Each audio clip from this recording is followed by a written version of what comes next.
ወይንቲያከ ስላንተ መላእክትን ያዛል ይላል።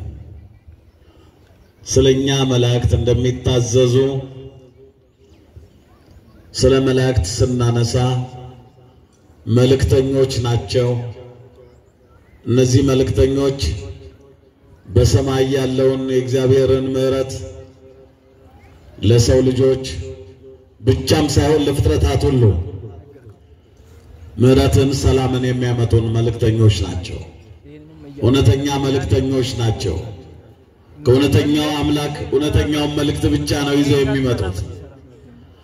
ሌላ ተባራሪ መልእክት የላቸው። እግዚአብሔር ያለውን ብቻ ነው የሚሉት። የራሳቸውን አይጨምሩም። በእኛ ዘመን ዓለም የተቸገረው የእግዚአብሔርን ቃል በፈቃዳችን እየጨመርንም እየቀነስንም ስለምንጓዝበት ውድቀት በስቷል። ሰማያውያኑ መልእክተኞች ግን ቅዱሳን መላእክት እውነተኛ መልእክተኞች በመሆን እግዚአብሔር ለፍጥረታት ሁሉ በመጀመሪያ ለሰው ልጆች ሁለተኛ ግን ለሌሎችም ፍጥረታት ሁሉ የሚገባቸውን ሰላም ያስፈልጋቸዋል። የሰው ልጅ ሰላም ካልሆነ እነዚህ እጽዋት ሰላም አይሆኑም፣ አዋፋቱ ሰላም አይሆኑም፣ እንስሳቱ ሰላም አይሆኑም። ምድር በሙሉ ከሰላም ውጭ ትሆናለች። እና እነዚህ መልእክተኞች ቅዱሳን መላእክት የቅዱሱ አምላክ የእግዚአብሔርን መልእክት ሰላም፣ ምሕረት፣ ቸርነት፣ በጎነት ለምድር ለፍጥረታት ሁሉ የሚያመጡ መልእክተኞች ናቸው። ስለዚህ መላእክቱን ስለኛ ያዛል። በእርግጥ ዲያብሎስ ደፋር ስለሆነ ይህንን ጥቅስ ጌታ በሥጋ ማርያም ተገልጦ ምድርን በኪደተ እግሩ እየቀደሰ በነበረበት ወቅት የተመላለሰ እያስተማረ በነበረበት ወቅት ትንሽ ፈታኝ ሆኖ ቀርቦ ድንጋዩን ዳቦ እንዲያደርግ ጠይቆት ነበር። እርሱም መልስ ሰጥቶታል። ልክ እንደዚህ ሶስተኛው ፈተና ወደ ተራራ ላይ ወስዶ ይህንን የምትመለከተውን በሙሉ ከተማ ለኔ ብትገዛልኝ ብትሰግድልኝ ዓለምን በሙሉ አስገዛልሃለሁ የሚል ጥያቄ አቅርቦለት ነበር። ግን የሰጠውን መልስ እናስታውሳለን። ከመጀመሪያው ሶስቱ አርዕስተ ኃጣውእ ሲመጡ ፈታኝ ሆኖ ሲቀርብ ወደ ተራራ ሄዶ ራስን ወደ ገደል ጣል፣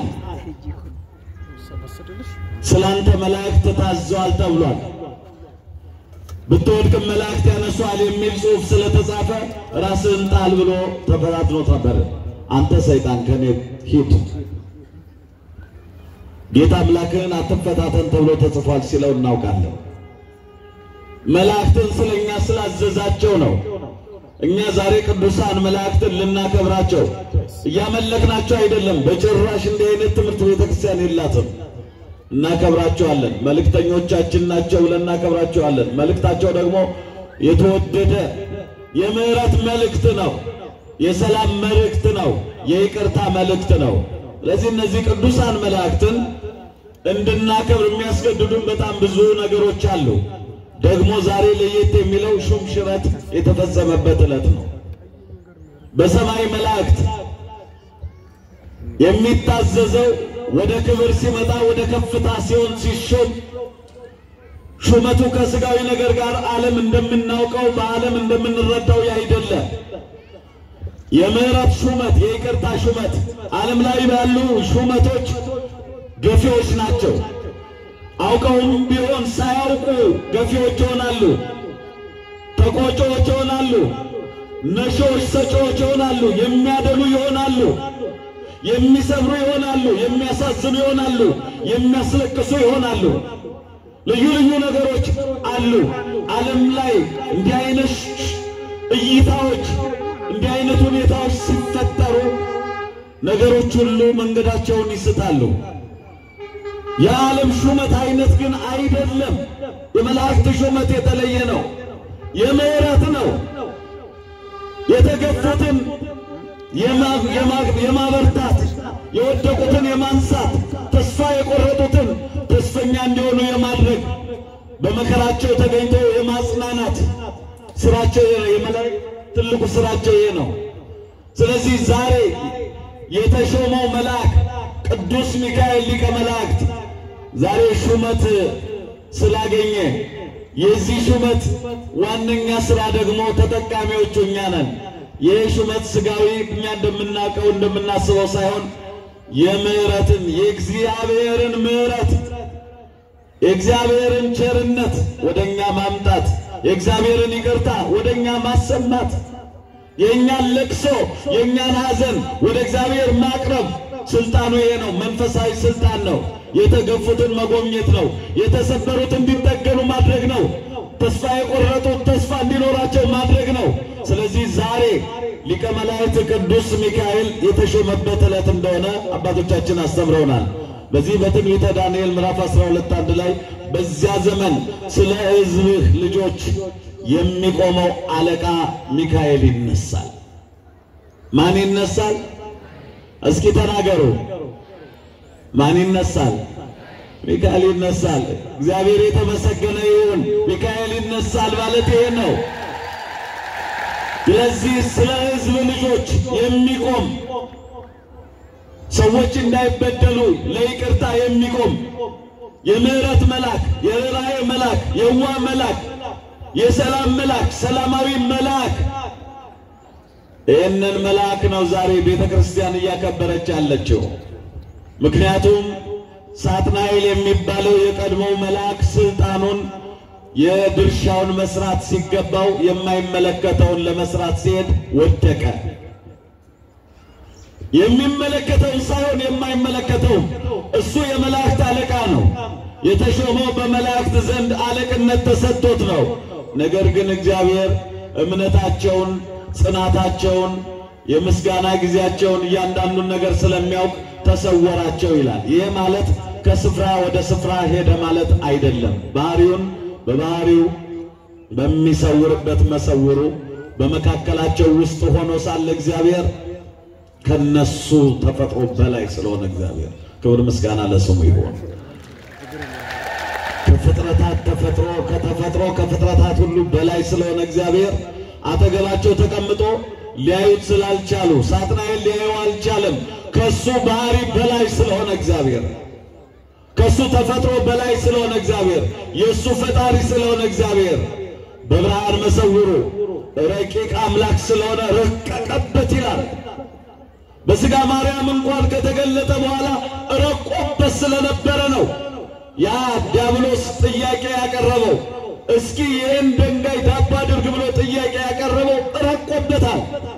ያደርገው ይሆን አያደርገው፣ እውነት አምላክ ነው አይደለም የሚለው ጥያቄ ስለነበረበት ስለረቀቀበት፣ ርቆበት ሳይሆን ረቆበት መለኮታዊ ቸርነቱ አሁን ከሱ በላይ ስለሆነ ድንጋዩን ዳቦ ካደረገ ድንገት ምናልባትም ተአምር ስላደረገ ከዚህ ተነስቼ ልከተለው ላምነው እችላለሁ፣ ካልሆነ ግን አይደለም እንደኔ ነው ብሎ አስቦ ስለነበረ ይህን ድንጋይ ዳቦ አድርግ ሲለው ይህም ይቻለኛል አድርገዋለሁ፣ እኔ ግን የመጣሁት ድንጋዩን ዳቦ ለማድረግ አይደለም፣ ራሴን ዳቦ አድርጌ የሕይወት ዳቦ የሕይወት ምግብ አድርጌ ልሰጥ ነው የመጣሁት። ሰው በእንጀራ ብቻ አይኖርም በእግዚአብሔር ቃል ይኖራል እንጂ ብሎ መለሰለት እግዚአብሔር እንዲህ። ስለዚህ እሱ እንዲህ ያለ ጠባይ ነው ያለው።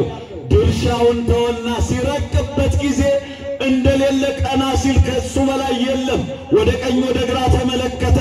ነገር ግን ማንም እንደሌለ አየና ለምን እኔ ፈጠርኳቸው አለላቸውም መላእክትን አለና ወደ መላእክቱ ጎንበስ ዘንበል ብሎ ፈጣሪያችሁ እኔ ነኝ አላቸው። እንግዲህ ነው አሁን እኛ ያለ መታመን ውጤት ይሄ ነው። አሁን የታሪክ ሲነሳ ለኛ ትምህርት እንዲሆነን ነው። አጠገባችን ያለ ኃላፊያችን ሊሆን ይችላል፣ መሪያችን ሊሆን ይችላል፣ አስተዳዳሪያችን ሊሆን ይችላል። በብዙ ጉዳዮች አጠገባችን ስለሌለ ብለን ታምነን ከመስራት መውጣት የለብንም። ሁሌም መታመን እግዚአብሔርን ማመን ይሄ ነው። ሁሌም መታመን አለብን። አሁን ዲያብሎስ ያደረገው ያንን ነው። ቀና ብሎ ሲመለከት ማንም የለም። ብዙ ሰው እንደዚህ አይነት ጠባይ አለበት።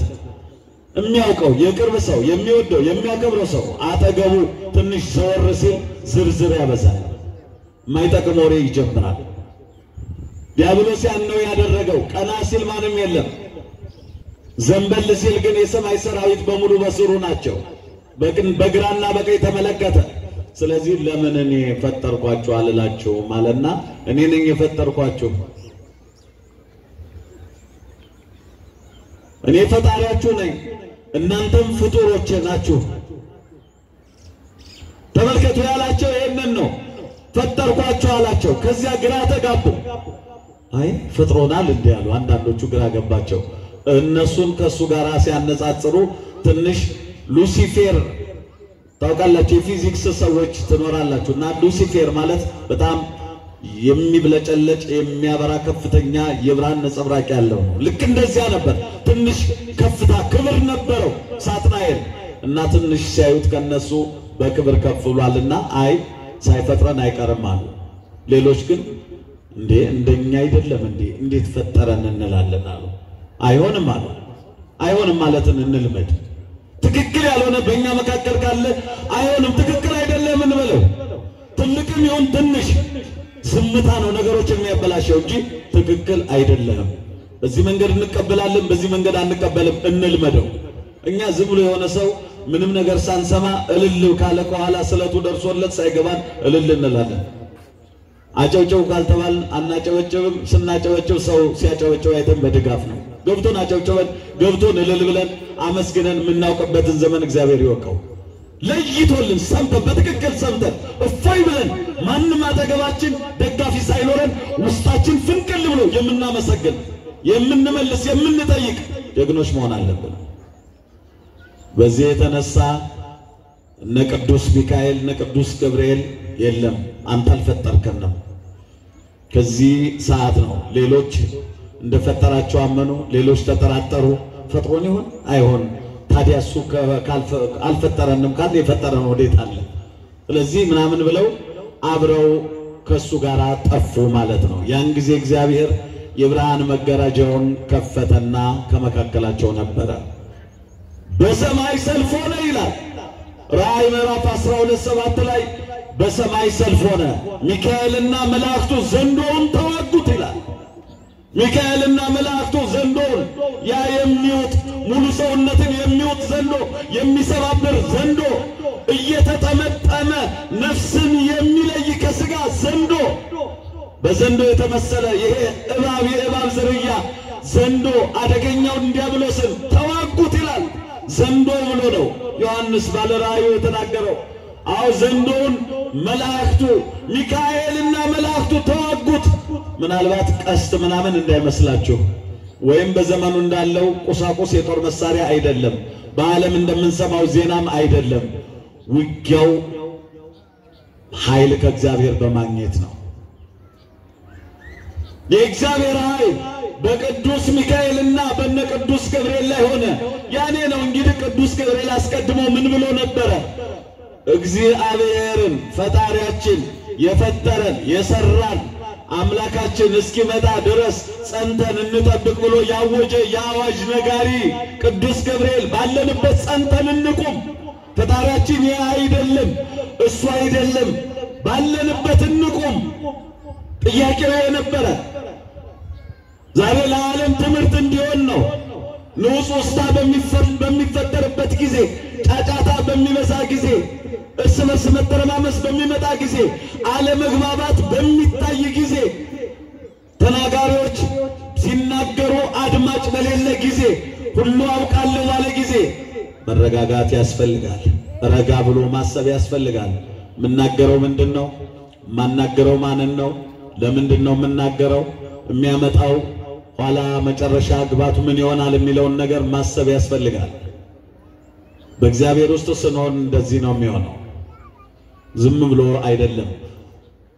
መረጋጋት ያስፈልጋል። የሚያረጋጋን ያስፈልጋል። በወጣትነታችን አሰራራችን እንዲስተካከል የሚያረጋጋን ያስፈልጋል። በማዕከላዊነታችን ተረጋጉ የሚለን ያስፈልገናል። በስልጣኑ ስንሆን ተረጋጉ የሚለን ያስፈልጋል። ስጋዊ የሚሆን መንፈሳዊ ስልጣን ስናገኝ መረጋጋት ከሌለ ጥፋት ይመጣል። ምክንያቱም ምን ይባለ ሴት ይላል ስተት ድንገት ነው የምትመጣው። ምንም ምርምር አያስፈልጋትም። በድንገት የምትገለጥ የምትከሰት ናት። ማንም ልብ ሊያደርጋት አይችልም። መረጋጋት ያስፈልጋል። በምድራችን በቤተክርስቲያናችን በአካባቢያችን አንድ ነገር ሲከሰት ረጋ ብሎ ነገሮችን ማየት ተገቢ ነው። በትዕግስት ነገሮችን መመልከት ያስፈልጋል በማስተዋል። ለዚህ ቅዱስ ገብርኤል ያለው ባለንበት እንቁምና እንጠብቀው ነው ያለው። እግዚአብሔርን በያለንበት ጸንተን እንጠብቀው። ብዙ ነገሮች አሉ። ገፍተው ሊያስወጡን የሚፈልጉ ነገሮች አሉ። ግድ የሚሉን ነገሮች አሉ። ያስጨንቁን ነገሮች አሉ። የሚያባብሉን ነገሮች አሉ። በጣም ብዙ ነገሮች በዙሪያችን ብርሃን የሚመስሉ ጨለማችን የሚገዳደሩ ነገሮች አሉ። ሕይወት ያላቸው የሚመስሉ ግን ሞት በዙሪያችን የከበቡ የሞት አቅጣጫ ያላቸው ነገሮች አሉ። ግን መረጋጋት ያስፈልጋል። ግን ማስተዋል ያስፈልጋል። አለበለዚያ ወጣትነታችን በከንቱ ይጠፋል። ማይከላዊነታችን ጎልማሳነታችን አላግባብ ይጠፋል። ሴትነት ወንድነት የሚባለው ነገር በአጠቃላይ ግራ የተጋባ ይሆናል። ባለንበት ጸንተን መቆየት፣ በተሰጠን በጸጋችን መኖር፣ ድርሻችንን ማወቅ። ከዚያ በኋላ ሳጥናኤል ሚካኤልና መላእክቱ ዘንዶውን ሳጥናኤልን ያስሙ ተጣለ፣ ክብሩን ይዞ ወደቀ ወደ ምድር። ያን ጊዜ በጣም በነገረ ማርያም ላይ ሲነበብ ወይም አንባችሁ ከሆነ ወይም ሰምታችሁ ከሆነ በቃ መላእክቱ ጋር አብሮ ከሰማይ ወደ ምድር እየወረደ ሳለ ወዴት እየወረደ ነው ሲሉት መላእክት እግዚአብሔር ከኔ እየሸሸ ማለት ዶክተር እሱ ወደ ታች እየወረደ መላእክት በዙሪያው ያሉት አብረው ወዴት እየወረደ ነው ሲሉት እግዚአብሔር ከኔ እየሸሸ ከኛ እየሸሸ ነው። እንግዲህ እሱም ፈርቶ ማለት ነው። ብዙዎቻችን እንዲህ ነው አስተሳሰባችን። አዎ እኛ ስንወርድ ሌላው እንደዚያ ነው የሚመስለን። እኛ ስንወርድ እኛ የማይረባ ነገር ስናደርግ ሌላው ከኛ የተሻለውንም ሰው ይዘነው ለመውረድ እንሞክራለን። በተግባር ባናገኘው ስም እናጠለሻለን። ይዘነው እንወርዳለን። ያልወደቀውን ወድቋል፣ ያልዘረፈውን ዘርፏል፣ ያልገደለውን ገድሏል ብለን ከኛ ኃጢአት አቻ ለማድረግ የምንሄድበት መንገድ ከዲያብሎስ ጋር ተመሳሳይ ነው። ያን ጊዜ ወደ ጥልቁ ወረደ። በወረደ ጊዜ ግን መውረዱን አሁን በቃ ወጎየ እግዚአብሔር ከኔ እየሸሸ ነው ብሎ ነገራቸውና የማይረባ ነገር የማይሆን ምክንያት ሰጠ እና ብዙዎቻችን ራሳችን ያታለን የምንኖረው በዚህ ነው። እኛ ያለውን የራሳችንን ጉድለት ትተን ነገሌን አታዩም እንዴ? ነገሌም እኮ ከኛ የባሱ አይደሉ እንዴ? እኛ እኮ እንሻላለን እያል ውድድሩን እንዲህ በዚህ ደረጃ ላይ ነው የምናስኬደው። ክርስትና እንዲህ አይደለም። መለየት ያስፈልጋል። ቁርጠኛ መሆን ያስፈልጋል። ድርሻን አውቆ መስራት ያስፈልጋል። አሁን የሳጥናኤል መውደቅ ለሁላችን ትምህርት ነው። ያለ ድርሻችን ጥልቅ ካል መውደቃችን አይቀርም። የጊዜ ጉዳይ ብቻ ነው። ያለ ድርሻ የማይገባንን የማንችለውን የማናውቀውን ነገር እንሰራለን እናደርጋለን ብለን ስንገባ ያን ጊዜ እኛ ምን ወርዳለን። ያስደመጥነው የቀሰቀስነው ነገር ካለ አብሮ ይወርዳል።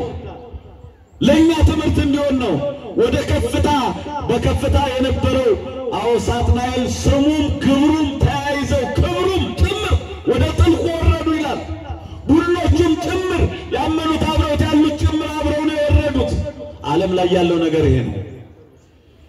በክፋት የጀመርነው ነገር ማይመለከተን የኛ ድርሻ ያልሆነውን ነገር በሌላው ጥልቅ ስንል ሌሎችንም እናሰናክላለን።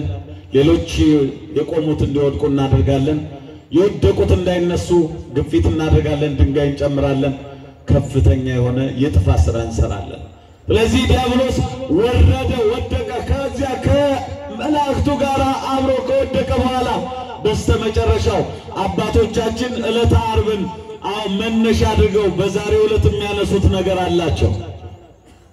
በጊዜ ተሰዓቱ ሰዓት ፀሐይ ጸልመ ወረደ መኮነ ወከዋክብትን ይወድቁ ውስተ ምድር ሚካኤል አርመመ ወገብርኤል ተደመ። እንግዲህ ይህንን ከዚያ ውድቀት ለሁለተኛ ጊዜ ዛሬም በኢየሱስ ክርስቶስ መስቀል ወደቀ፣ ተዋረደ። በክርስቶስ መስቀል ዛሬም ወደቀ፣ ተዋረደ፣ ተራቆተ። ዲያብሎስ ስሙም ውድቅ ወዳቂ ነው። ስለዚህ ከዚህ የተነሳ ይህንን ከፍታ በዚያ ፍጥረታት ሁሉ ለኢየሱስ ክርስቶስ ለጌቶቹ ጌታ ኢየሱስ ክርስቶስ የጌቶች ጌታ የነገስታት ንጉስ የኃያላን ኃያል በመስቀል ላይ ሆኖ ሳለ ፍጥረታት በሙሉ ሲጨነቁ መቃብራት ሲከፈቱ አለቶች ሲሰነጣጠቁ ከሙታን መካከል ከ500 በላይ ከ6 በታች የሚሆኑ ሲነሱ የቤተ መቅደሱ መጋረጃ ሲቀደድ ብሉይና አዲሱን ስንመለከት ኋለኛውና ፊተኛውን ስናይ ያን ጊዜ ዲያብሎስ ፊት ለፊት መጥቶ ሌላ ወሬ ሌላ ጥፋት ሌላ ሥራ ለመስራት በመጣ ጊዜ በስልጣነ መለኮቱ በነፋስ አሰረው ይላል። በነፋስ አውታር አሰረው፣ እንዳይንቀሳቀስ አደረገው። ጌታዬ አምላኬ ልክ እንደ ቶማስ መነካስ ሲመጣ ኃይል ሲገለጥ ጌታዬ አምላኬ ማለት ይመጣል። ቶማስ ያደረገው ይሄን ነው። እኔ ነኝ ቶማስ ይሄውና ብሎ በዚያ በማርያም ቤት በኢየሩሳሌም የተወጉት የተቸነከሩት እጆቼ ይሄውና የተወጋው ጎኔ ይሄውና ብሎ ባሳያቸው ጊዜ እኔ ነኝ እንዳትፈሩ ምታት መስሏቸው ነበር ይላል። በዚህ ምክንያት ነው በነገራችን ላይ በኢየሩሳሌም ቆዩ የሚል ቃል የተናገረው ሉቃስ ወንጌል 24:49 ላይ ይሄ ቃል ዝም ብሎ የመጣ አይደለም። በኢየሩሳሌም ያልቆዩበት ሰዓት ስለነበረ ነው። የተበተኑበት ሰዓት ስለነበረ ነው። በአይሁድ ፕሮፓጋንዳ በሮማውያን ፕሮፓጋንዳ ከኢየሩሳሌም ወጥተው የክርስቶስን ትንሣኤ ለመናገር ያልቻሉበት ኢየሱስ ክርስቶስ በነቢያት የተነገረው በሱባኤ የተቆጠረው እንደሚፈጸም ስላልተረዱ በፍራቻ ስለተበተኑ ሁለተኛ ተበትነው የእግዚአብሔር ኃይል መንፈስ ቅዱስ ከነሱ እንዳይርቅ ነው የነገራቸው። አሁን እንደዚያኛው ዘመን በስጋ ተነስቼ ስጋና አጥንትን ተሞልቼ አሳይቷቸዋል። ምታት እንዳይመስላቸው በየጥብርያዶስ ድረስ ሄዶ በዚያ በእያንዳንዱ በገሊላ ባህር አሳ ጥበሱ ብሉ በላለው እያለ ሙሉ አካል ከድንግል ማርያም የነሳውን ስጋ ይዞ እንደተነሳ አጥንት ስጋ የተሞላ እንደሆነ መንፈስ እንዳይደለ የተናገረበት መንገድ አይተናል። ያን ጊዜ ነው እንግዲህ ቶማስ ይሄውና ሲል እኔ ካልዳሰስኩ አላምንም ሲል እጆቹ እንደ ላስቲክ ጭብጥ ኩርትም ብለዋል። እሳተ መለኮቱን ነው አይነካው። መግደላዊት ማርያም ግን የመጀመሪያዋ የትንሣኤ አዋጅ ነጋሪት ሴት መቃብሩ ባዶ ሆኖ ባገኘች ጊዜ ጌታዬን ወዴት ወሰዱት ስትል የእግዚአብሔር መልአክ እንደተናገረ ተነስቷል። በዚህ የለም ኢየሱስ ክርስቶስ የጌቶቹ ጌታ የነገስታት ንጉስ ኢየሱስ ክርስቶስ የኃያላን ኃያል እንደተናገረ ተነስቷል። በዚህ የለም ሕያውን ከሙታን መካከል አትፈልጉት ብሎ የእግዚአብሔር መልአክ ትንሣኤውን መሰከረ። እሷ ከተነገራት በኋላ ወደ አትክልቱ ስፍራ ዘወር ብላ ልፈልገው ብላ ስትሄድ ከልቧ ስለሆነ የፈለገችው ማርያም አላት። የእግዚአብሔር ልጆች ኢየሱስ ክርስቶስን ከልባችን ስንፈልገው እሱም በስማችን ይጠራናል። ልጆቹን እያንዳንዳችን እንዳንጠፋ ይፈልገናል። ያን ጊዜ ድምፁን ታውቀዋለች። ታስራ ሳለ የፈታት ያ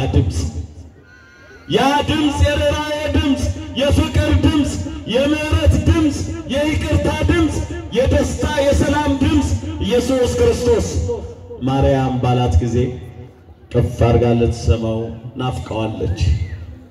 እጆቿን ስትዘረጋ እንዳትነኪኝ አላት፣ እንዳትቃጠልበት ነው። ሁለተኛው ትርጉም በቤተ ክርስቲያን ሊቃውንት ያስቀመጡት ለካህናት የሚገባው የሚነገርላቸው ስጋው ደሙ ላይ ያለውን የሚተነተነውን ነገር የሚመለከት ሆኖ የመጀመሪያው ግን ምንም ጥያቄ የለውም እሳተ መለኮቱ እንዳይበላት ነው። አትንኪኝ አላት። ስለዚህ ተነስቷል የሚለውን ነገር ተመልከቱ። ይህንን ትንሣኤ አስደናቂ ትንሣኤ እንዳይመሰክሩ እሷም ተናግራ መልአኩም ተናግሮ የሮማ ወታደሮችም እንደተናገረ ኢየሱስ ክርስቶስ ተነስቷል። ኢየሱስ ክርስቶስ በእውነት ተነስቷል። ክብር ምስጋና ለስሙ ይሁን። ይህንን በደንብ ብለው አሕዛብ ሁሉ ናቸው የመሰከሩት። ግን ክርስቶስ ከሞት አልተነሳም የሚለውን ወታደሮቹ ተነስቷል ብለው ሲናገሩ ዝም በሉ ብር እንሰጣችኋለን አልተነሳም በሉ ብለው እውነትን በገንዘብ ለመቅበር ዛሬ ዓለም እያደረገ ያለው ይሄ ነው።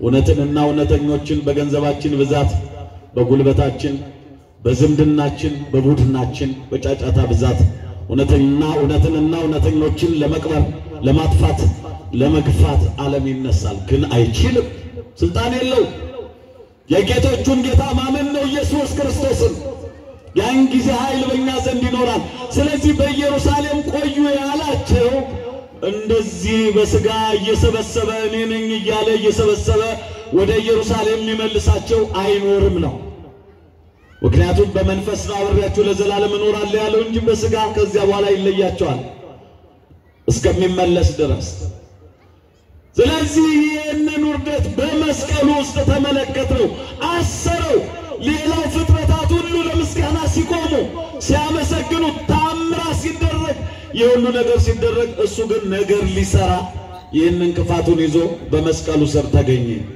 ያን ጊዜ አሰረው ይላል አታጥፋኝ ጌታ ሆይ እባክህ ጌታዬ አምላኬ ብሎ ሳይወድ በግድ እንደ ቶማስ ተናገረ ነው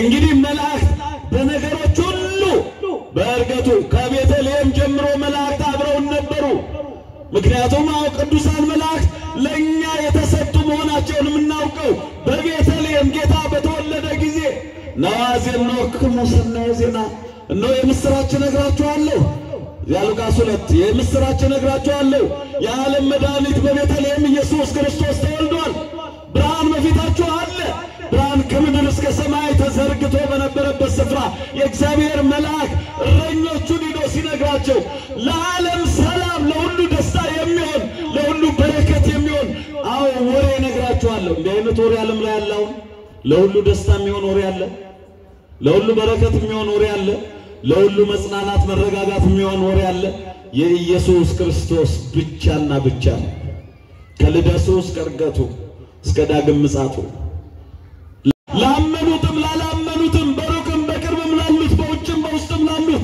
ለሁሉ የሚሆን ደስታ እነግራችኋለሁ የልባችሁ ደስታ ክርስቶስ በግርግም ውስጥ ተወልዶላችኋል ዓለም እንዲህ ነበር ክርስቶስን የተቀበለው በግርግም ነበር የጣለ ዛሬም በግርግም እየተጣለ ነው ባለማወቅ ግርግም ባለማመን ግርግም ውስጥ ወድቋል የሚቀበለው የሚያምነው በትክክል የሚከተለው አላገኘም የግብር ይውጣ ነው የምንኖረው በዚህ ታስቦናል መላእክት ግን እንደዚህ ሆኖ ከኛ ጋር ናቸው በእያንዳንዱ ነገር ውስጥ ስንመለከት በትንሣኤው በልደቱ ነበሩ በስደቱም ደግሞ ነበሩ መላእክት አብረው ነበሩ ንጉሱ መንገደኛ ሲሆን አብረው ከንጉሱ ጋር ናቸው አይለዩም ከንግስቲቱ ጋር አብረው ናቸው አይለዩም እናትና ልጁ ድንግል ከልጇ ጋር በተሰደደች ጊዜ የነበረው ነገር ይሄ ነው መላእክት አብረው ነበሩ መላእክት የተለዩበት ዘመን የለም ስለዚህ ዳዊት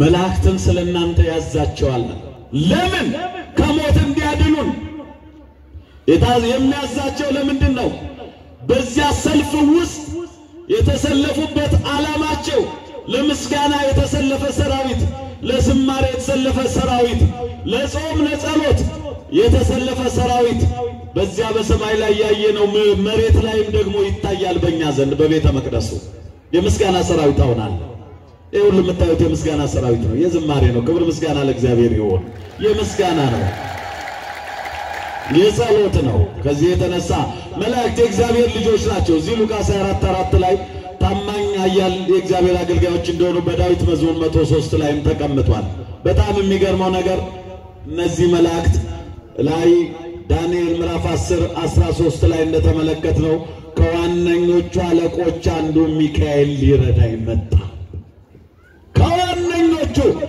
አለቆች መካከል ማን ሊረዳኝ መጣ ስሙን ጥሩት ለራሳችሁ ብላችሁ ለማንም አትበሉ ስሙን ጥሩት ማን ሊረዳኝ መጣ ድገሙት ማን ሊረዳኝ መጣ ክብር ምስጋና ለእግዚአብሔር ይሁን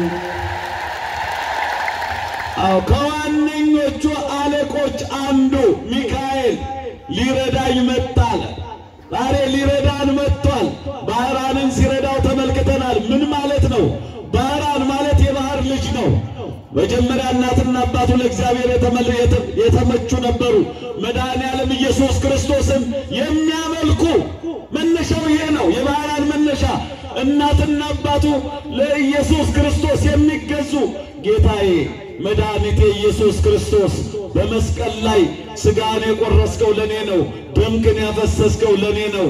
ጌታዬ ሆይ የሾህ አክሊል በመስቀል ላይ የደፋው ለኔ ነው። ጌታዬ ሆይ ጎን በጦር የተወጋው ለኔ ነው። ጌታዬ ሆይ በመስቀል ላይ ሆነ ኮምጣጤ የጠጣው ለኔ ነው። ታማኝ ክርስቲያን ያስፈልጋል። የዚህ የባህራን ቤተሰቦች እንደዚያ ናቸው። እኛ ዛሬ ስለ ክርስቶስ ያለን ነገር ምንድነው? እውነት ለመናገር የኢየሱስ ክርስቶስ ፍቅር ገብቶናል? በልባችን አለ? ለኔ ነው ጌታዬ መከራ የተቀበለው፣ ወንጀል ሳይኖርበት የወንበዴ አለቃ የተባልከው በኔ በወንበዴው በኔ ምክንያት ነው እንላለን። መከራ የተቀበልከው ለኔ ነው። መከራ የሚገባኝ እኔ ነኝ። መገረፍ የሚገባኝ እኔ ሆኜ አንተ ተገረፍክልኝ። መሰቀል የሚገባኝ እኔ ሆኜ አንተ ተሰቀልክልኝ። አው ቆዳ አልቆ አጥንት እስኪታይ መከራ ተቀበልክልኝ። የሾህ አክሊል ደፋህልኝ። በእውነት ይህንን አለ ማለት እንዴት ከባድ እንደሆነ እና በጣም ይገርማል። እኛ ይህን ያህል እምነቱ አለን። እምነት የላቸውም የምንላቸው ሰዎች ግን ከኛ የተሻለ ነገር አይተንባቸዋል። ወደ ቅድስት ሀገር ኢየሩሳሌም ከምዕራቡ ዓለም ያለ ነጮቹ በጠቅላላ ይመጣሉ። እነዚያ ነጮች ሲመጡ ዝም ብለው ለመጎብኘት ነው የሚመስለን። እኛ ድሮ በአገራችን የምናየው ለጉብኝት ለቱሪስት ነው። ፈረንጅ ወደዚህ ዓለም ሲመጣ ነጭ ለመጎብኘት ነው የሚመጣው። ከዚያ የተሻለ ነገር አይደለም።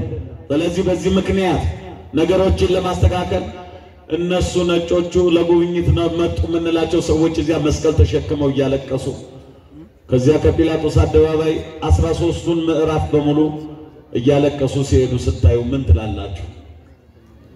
ከልባችን እንውደደው እና የባህራንን ታሪክ ባጭሩ በጎረቤት የነበረ አገረ ገዥ በማይሆን ምክንያት በሳጥን ቆልፎ በ10 ዓመት ወደ ባህር ጣለው።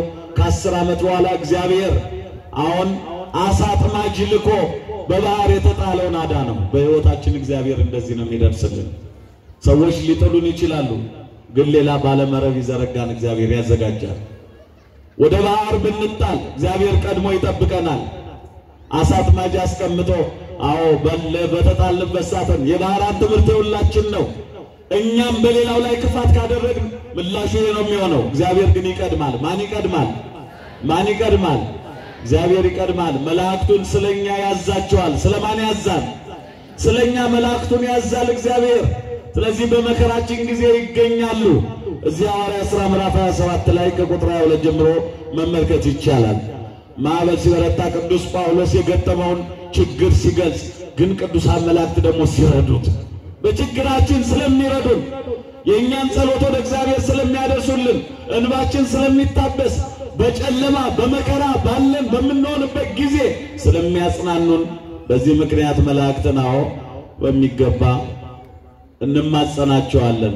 ጸሎታችን ወደ እግዚአብሔር አድርሶልን ብለን እዚህ ትንቢተ ዳንኤል 10:21 ላይ ከሚካኤል በቀር የሚያጽናናኝ የለም ይላል። ከማን በቀር? እስኪ በሉ ከማን በቀር? እና ዝም ብሎ የተነገረ አይደለም፣ የመጽናናት መልአክ ነው።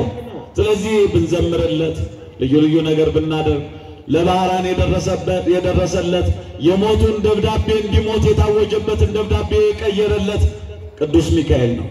የሞታችን ደብዳቤ ወደ ሕይወት ይቀየርልን። ብዙ የዕዳ ደብዳቤ በእያንዳንዳችን በየቤታችን አለ። ብዙ ስንክሳር በሕይወታችን ውስጥ የማይጠቅም አዎ ሰዎች እኛ እንደማንጠቅም የሚቆጥሩበት ደብዳቤያቸው ድርሳናቸው በጣም ብዙ ነው። ግን ወደ ሕይወት እግዚአብሔር ይቀይራል። ወደ ሕይወት ይቀይርልን። ሚካኤል ነው ይህንን ያደረገው። በዚህ ምክንያት መላእክት ስለኛ ይታዘዛሉ። ስለዚህ አሁን አፎሚያና አስተራኒቆስንም የረዳቸው የእግዚአብሔር መልአክ ይኸው መልአክ ነው።